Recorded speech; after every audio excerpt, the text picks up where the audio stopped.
안녕하세요, 뉴스반장입니다. 4.15 총선을 앞두고 만들어진 범여권의 비례대표용 정당들, 더불어시민당과 열린민주당, 그리고 다수의 진보 정당들을 향해 보수 언론들의 조국 프레임 씌우기가 노골화되고 있습니다. 이럴 거라고 생각은 안 한 건 아니지만 새삼 구태정치, 이런 혐오 정치를 다시 보고 있자니 씁쓸하기만 한데요. 그들의 논리는 이렇습니다. 그들이 말하는 일명 조국 사태에 조국 전 장관을 지키고자 나섰던 모든 인사들을 친조국 인사로 규정하고 비판과 비난을 해대기 시작한 거죠. 그들의 주장은 범죄자 조국을 지키고 옹호했던 인사들을 4.15 총선 투표에서 뽑으면 안 된다는 거죠. 그런데 이 논리가 앞뒤가 안 맞습니다. 그러니까 정확하게 뭘 잘못했고 뭘 비호했기에 이런 소리를 들어야 하는 건가요? 제발 단 하나의 범죄 사실이라도 확인하고 나서 이런 뻘소리를 짓거려 주시기 바랍니다. 그렇다면 미래통합당은 다 친이명박, 친박근혜, 더 나아가 친전두환, 친박정희, 친이승만 세력이 되는 건가요? 그래서 친일 독재 세력이 되는 거군요. 2020년 대한민국에서 또 색깔 논쟁과 프레임 싸움을 해야 하는 건지 그저 헛웃음만 나옵니다. 가족 비리와 감찰 무마 의혹으로 기소된 조국 전 법무부 장관의 첫 재판이 열렸습니다. 조 전 장관은 혐의를 전면 부인했는데요. 너무나도 당연한 거죠. 그런 일을 한 적이 없기 때문입니다. 20일 서울중앙지법 형사합의 21부 김미리 부장판사의 심리로 조 전 장관의 뇌물수수 등의 사건 첫 공판 기일이 열렸는데요. 공판 준비 기일에는 피고인이 직접 재판에 출석할 의무가 없어 조 전 장관은 법정에 나오지 않았습니다. 한 매체에 따르면 조 전 장관 측 변호인은 공소 사실들은 검사의 일방적 주장이고 사실관계가 왜곡됐다며 이를 모두 부인한다고 주장한 걸로 알려졌는데요. 조 전 장관이 받는 혐의는 크게 세 가지입니다. 첫 번째는 자녀들의 입시 비리에 관여한 혐의인데요. 조 전 장관의 딸 조 씨가 2017년 11월부터 2018년 10월까지 부산대 의전원에서 받은 장학금 600만 원과 관련한 뇌물수수와 부정청탁금지법 위반 혐의입니다. 두 번째는 조 전 장관의 아내인 정경심 동양대 교수의 차명주식 투자와 관련한 공직자윤리법상 백지 신탁의 의무를 어기고 재산을 허위 신고한 혐의입니다. 세 번째는 유재수 전 부산시 경제부시장에 대한 청와대 특별감찰 중단을 결정한 혐의도 올 1월에 추가됐습니다. 조 전 장관은 그동안 검찰이 수사 단계에서부터 무리하게 수사했다고 주장하면서 혐의를 모두 부인해 왔는데요.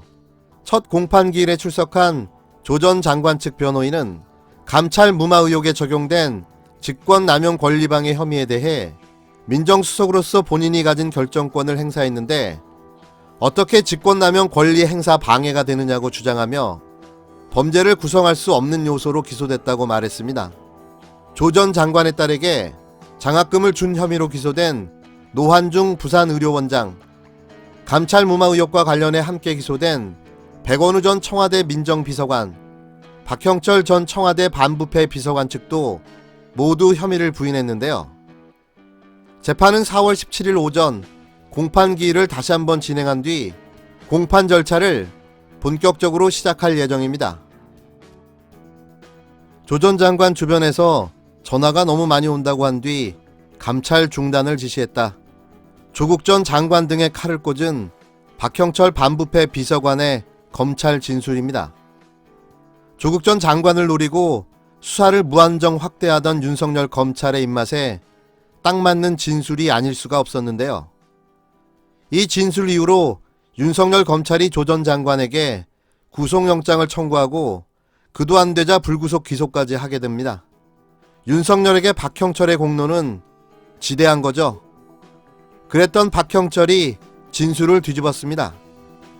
여론이 반전되고 상황이 바뀌니 마음이 바뀐 걸까요? 감찰이 사실상 종료되었기 때문에 특감반의 권리 행사 방해가 있을 수 없다.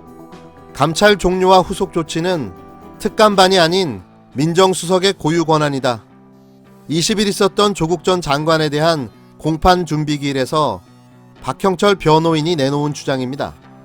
그동안 검찰이 주장하던 사건의 본질이 완전히 뒤집어진 건데요. 동시에 조국 전 장관의 일관된 항변과 완벽하게 일치하는 주장인 겁니다. 이로써 조국 전 장관에게 씌워진 직권남용 혐의 자체는 완벽하게 무력화되고 말았는데요. 윤석열이 쥐고 있던 유일한 카드가 박형철의 진술 하나였기 때문입니다.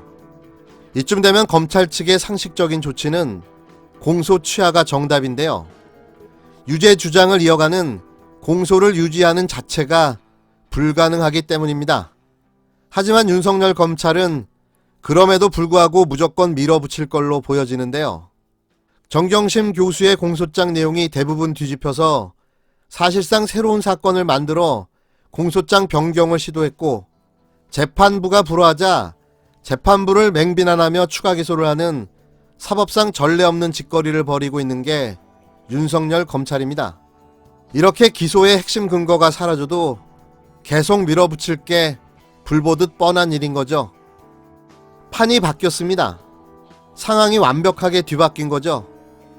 사실상 조국 전 장관 일가에 대한 모든 기소가 표적 수사였음이 드러나고 있고, 이 또한 검찰개혁을 저지하기 위한 무리수였다는 게 사실로 확인되어 가고 있습니다.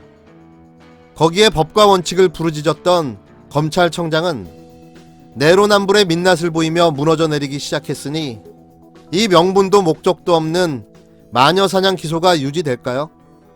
바람의 방향이 바뀌었고 칼날도 방향을 바꿨습니다. 누가 심판을 받아야 하는지, 누가 단죄를 받아야 하는지는 전 국민이 모두 알게 돼버리고 말았죠. 얼마나 버틸까요? 그곳에 얼마나 있을 수 있을까요? 윤석열, 당신의 시간은 빠르게 지나가고 있습니다.